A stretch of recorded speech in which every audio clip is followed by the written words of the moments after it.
The EduTech guys present a conversation from our live coverage of FETC in Orlando, Florida on Tuesday, January 23rd, 2018. Enjoy the program. My name is Jennifer Casey, and this is my third time here at FETC. I'm excited to be presenting this year on how to be more efficient in integrating digital tools. Cool. So I have a poster session on Friday at 11. Oh, awesome. Awesome. So so let's jump into it. So give us a quick summary of what those folks, and the poster sessions are fun because they're going to be asking you 1,000 questions. Yes. That's right. I got a brace for that. Okay. Wait. Have you done this before? No. Yeah, there's nothing like scaring her away. That's why I was like, You just freaked her out, man. I thought this would be easing into being a presenter somewhere, but 15,000 people on the floor is a lot of people. That's what's funny is you're a presenter and you've got, 30, 40, 100 people maybe, in one room. No, they open the gates into running the bulls. No, I'm just yeah. So give us a summary of what you're presenting on your poster session. Okay. Yeah, I think first I should start with an admission. Okay. I know this is a technology conference, but I have to admit that I never learned how to program a VCR. That's cool. Well, never. there you go. I was a young adult in the 90s, so I really have no excuse. Yeah. Yeah, I wasn't resistant to all technology. I had a Sony Discman, I had a laptop that was 3 inches thick, and I had a mobile phone the size of an elephant. Yeah. But I did not want to learn to program a VCR because I knew that it was quickly becoming obsolete, and I was just ready for the next thing. Sure. And I think that our teachers are that way too. I think a lot of our teachers struggle with technology integration because they don't feel like they have the time to invest in a skill that might be obsolete in months or years. And they have so many other responsibilities on their plate. And so what I'm here to present about is how can we be more efficient in integrating digital tools? They don't have to be a time drain. We can follow some quick tips that will help us to be more efficient in integrating them. So I have 5 tips. The first one is to choose digital tools that work for you in more ways than one. A lot of times we think of a tool that we're aware of in one way, and we have a hard time thinking of the, all the variety of ways we could use the tool. So like Edpuzzle, for example, is one that we tend to think of a teacher annotating a YouTube video and with questions and things like that for the students to be a passive recipient of. Sure. And why not have our students use Edpuzzle to do their own metacognition, think about what they're doing, what they're seeing, ask questions to themselves, make really good, meaningful media to self-connections. And it's a way of using the same tool, right, in more ways than one. We get more bang for our buck that way. Yeah, absolutely. Yep. The next tool is to find out what tools other teachers are using. If we just do a little bit of research, we can find out very quickly which tools are the best of the best and zero in on those. We don't want to waste our time on a tool that's less than efficient. Right. We want one that's going to really see us through Yep. for the long haul. Yes, exactly. If we're going to spend the time it takes to learn it. Right. Yeah. Yeah. And since today's world, people are looking for employees that are going to be able to critically solve problems. They're going to be able to collaborate with others. We can't not integrate technology. We don't have a choice. You hear so many teachers say, so many tools, so little time. Digital tools are a waste of time. There's not even time to teach the objectives. And we come to a conference like this, which is so exciting, right? Yes. And all of us teacher leaders, we take back all of these goodies and all these ideas, and we go back to our schools and our colleagues, and we face all kinds of pushback because they weren't there. They didn't catch the vision for themselves. Yep. And all they see is, whoa, this is a lot of work. Right. I don't need to do this. Yeah. And so one thing that those kind of teachers can do, those that are hesitant in really embracing digital tools, is to listen to your students. I had a 7th grader tell me about Kahoot years ago before it ever really became a thing. Yeah. And I've been using it ever since in my classroom. Yep. I teach middle school social studies and language arts, and the kids have loved that tool, and I've gone on to use other tools like quizzes and all sorts of options, right? But because that one student, I listened to that student, what he had to say, now I've just saved so much time, because if you listen to your students, they'll tell you what they like. They'll tell you what they use. Not only that, but they'll teach the other students how to use a tool. So sometimes we think it's all on us as a teacher to know how and to do, and really we need to put it on our students. Let them be the ones to know and to do and to teach others. I had a student ed camp at my school just a month or so ago, and one of the sessions was on making memes. And you know what? I had never made a meme. The night before the ed camp, I thought, oh my gosh, I have to facilitate a session on making memes, and I know nothing about it, right? So I quickly did a little research, right? 2 seconds, right? Here's a meme maker, made one. It was terrible. Brought it to the classroom and say, hey guys, you said you wanted to make memes. Let's do it. And they were looking at me for how to do it. I said, oh, no. I've only ever made one. That's right. You guys have to tell each other how to do it. Who thinks they know? And sure enough, hands are going up around the room. Sure. We've got older students teaching younger students. We've got experienced students teaching other students. And that room was on fire for 45 minutes. These kids made all kinds of memes, and none of those students they were so excited to do it, but none of them really felt that they could do it. They never knew that they would be able to make them. They had been consumers of memes, right? They'd seen them, they'd laughed at them, they'd shared them, but they never made one. And so it was really excited for this special ed classroom to really come alive, and they were so excited about what they had achieved.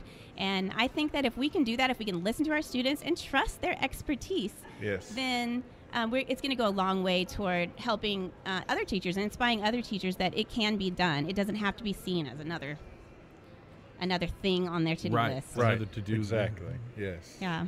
Well, Man. you have. I think you're going to be okay. Wow. That's, it's really. I like everything you're touching on, because you've hit on the biggest one. Is you're right out of the bat, right out of the chute. You've hit on the really big deal with all the teachers. We've been in this almost 50 years together. So I've been in ed tech and in education for 26 years. So that's the biggest thing with my teachers. So I've seen everything from Windows 95 all the way to here, to where we are now. And that's the problem. Our teachers never know, if I learn this and I put my heart and soul into this, you're going to change this on me over the summer, aren't you? Yeah. And why would I waste my time on this when everything in my classroom that I currently use is already working for me? You're exactly right. And we can't blame those teachers. They have a very pragmatic approach to it, and they've got to do what they feel. They have to spend their time in the way that they feel best serves their students. Yep. And so they're making the only choices they can make. And what I'm hoping to do here at FETC is really share these tips for those that come by on Friday at 11, share those tips that they can take back to share with their teachers so that they can successfully integrate technology into their classrooms. That's cool. That is awesome. So in your classrooms, what do you guys get to use? You using Chromebooks, using iPads, you using what? We have ThinkPads. ThinkPads, okay, cool. Yeah, I have a class set, so we're pretty much one-to-one, although they don't take them home.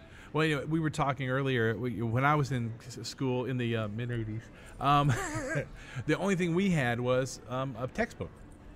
And so if we were studying the Vietnam War, or we were studying, anything, that's all we had to reference. And you're right about letting the students take over, and that's one of the biggest things for teachers now is they get really scared when they study the Vietnam War, and I'm not back there drawing jet planes anymore. I'm looking at all this other stuff up. And when I start asking questions, a lot of teachers are like, "Okay, I'm under attack here. This is way too much of an overemphasis of I'm the teacher here. You can't do that." Good tips, and like you said with the memes, kids pick that stuff up and they'll teach the class for you if you just hand over the reins. Yeah, they want it. They want to feel empowered. Yeah, that's really cool. So so you've got that at 11. So while you're here, is this your first time to FETC? Third. First time presenting. Cool.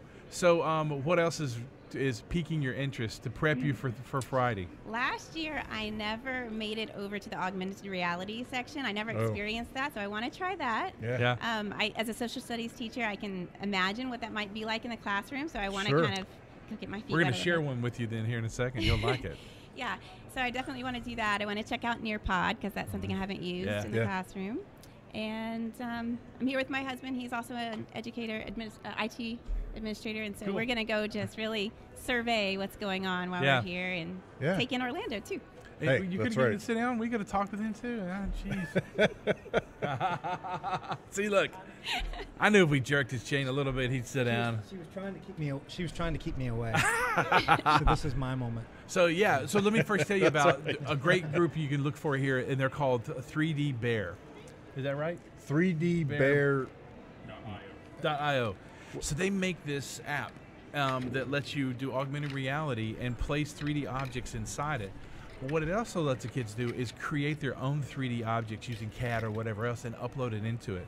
So if you wanted to do the Boston Tea Party, the kids could create the boat and the whole bit and then get in the picture or the video with it and reenact everything in augment. Really cool. That is so cool. I mean, that's taking us to the really cool next level. I told I'm guessing the inventor, the creator, and the guy that did it, Juice, COO. They're from Finland. So I said, it's going to be really cool when we have that same thing, but I can watch myself on the screen and I can pick up objects in AR and move them around, and that means every classroom becomes a television studio. At that point it becomes your virtual trip, your field trip becomes more real. Yes, that's going to be just crazy insane. But so introduce yourself and tell us. I'm David, and as she said, I'm her husband. I'm the husband. No. The husband. Actually, I brought her here a couple years ago. I'd been coming here for quite a few years. Oh, yeah. And she... I got all the goodies he brought home. From I always brought the swag was mine. No, wait, we can go get 2 sets of goodies. That's right. You were tired. You were tired of giving her all your swag, right. so you're like, well, you come get your three own. kids, Yeah, I've got a whole bag full of gifts. Yes. So I've been coming here for a long time, back when it was just the Florida Educator Conference. That's when David started. Yeah, so it's definitely grown. Yes. And I after coming all these years, and my wife became a teacher, it was like, you really need to come down here. And it's been fun. Although we use some of it as a vacation. Sure, of course. Sure. How do you not come to Orlando? Come on. There's still it's great to come down and just experience just the next thing. Yeah. See what people are doing. Yeah. See how it works in their class. See how it's working in the school or the district. Yep. So what do you do for your district? What is your role? I work at a private school. Okay. And I'm the network administrator. Okay. Although we're a small, I say small, we're 1,100 kids, K through 12. So we're not handful small, but we still we wear a lot of hats. Right. Yes. Even though we have a title, we still wear a lot more than we are labeled. But I've been there for. The school's been around for 21 years now, so I've been there since the beginning. It's been neat to see where we've grown, and even in the computer department, how we've grown. So exactly I'm sure a lot has changed. Yeah, right. Exactly. So, and as a private school, we've been able to kind of touch things that other schools can't touch. Sure. Because we can decide if we want to go that route or not, and we don't have to go through a lot of big budgeting decisions. We get our own budget in that sense. So right. Yes. It's fun, and I've really enjoyed being able to be a part of that and experiencing more of the educator side, not just technology. Right. I think in the business world, you get just the technology. Yeah. Mm-hmm. But on this side, you get more, and you get to leave work feeling like I didn't just do something for the people who work there, but for the students who are there. Yep. Yes. So much so that he's graduating with a degree in CTE Okay. here in Nice. the next couple of months. So no, Yeah, so I've kind of our careers have kind of merged together. So, but I get to take that technology and That's awesome. merge it with education. So That's really it's awesome. it's a neat ride. That's been cool. fun. And it's refreshing for starters, but it's awesome that you're one of the rare IT guys, frankly. Now there is a general shift in IT guys in schools, whether it's public or private, where it's a lot more of the integration side and or at least working with teachers, not just being the IT guy going, this is the way it is, funk, so it really is to hear you say that, that the important takeaway for you is that you've helped the students with their technology and helping the teachers integrate that technology or whatever the teachers are looking for. That's one of the things that Jeff and I are both IT guys. I'm an IT guy who kind of got pushed into education. Jeff's an education guy who kind of got pushed into IT. So I was a band director. Worked out, he was a band director, and I walked through the wrong door one day, and so, or the right door, depends on your perspective, right? Right.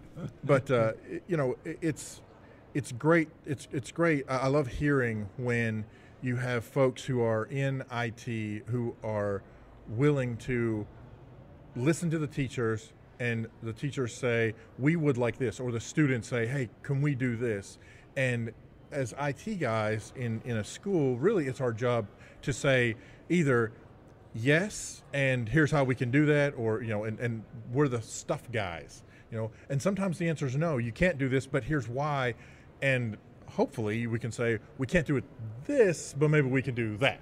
you know, still maybe get you sort of the same goal, but for various reasons, whether it's budget or, you know, just logistically or whatever, maybe can't do something, you know, can't do X, but maybe we can modify that and do, you know, Y. So yeah, I think that awesome. The ultimate goal is we are there to support education. Yeah. You know, if it's the teachers, like she said, helping the students, doing what they need to do and the way they want to make it work, and you know, just not just being, you know, yes ma'am and yes sir, but this is what we can do, or you know, we can't do it that way for whatever reason, but let's work on this. I love that excitement. Let's do that. Let's see if we can figure out a way to make it work. But Stephanie, awesome. You're passionate about it. CTE, congratulations. Oh, thank you. So that's awesome. So folks want to get in touch with you. Twitter account? Yes, Twitter @JCasey Design. Okay, Twitter account. I'm in technology, but I don't do that social media stuff. That's the best response I've Twitter account. Twitter. Awesome. Good luck on your poster. Thank you so much. Presentation. That's going to be fun. It's been great to talk to you. Next year, I hope it's like big room and you decide you're ready to do 4 or 5. Oh, thank you. That's That'd be cool. Sweet. Yeah. Next year, I understand we're taking up the whole building. So it's they're expecting to get we were talking to Jennifer Womble here with FETC, and she said that the surf people won't be here next year. Wow. So we're taking supposedly the whole thing. We get the whole thing. So that's kind of we'll exciting. See what happens. But it'll help. You've been listening to a recorded conversation from EduTech Guys live coverage of FETC 2018. For more information about EduTech Guys, visit edutechguys.com. And thanks for listening.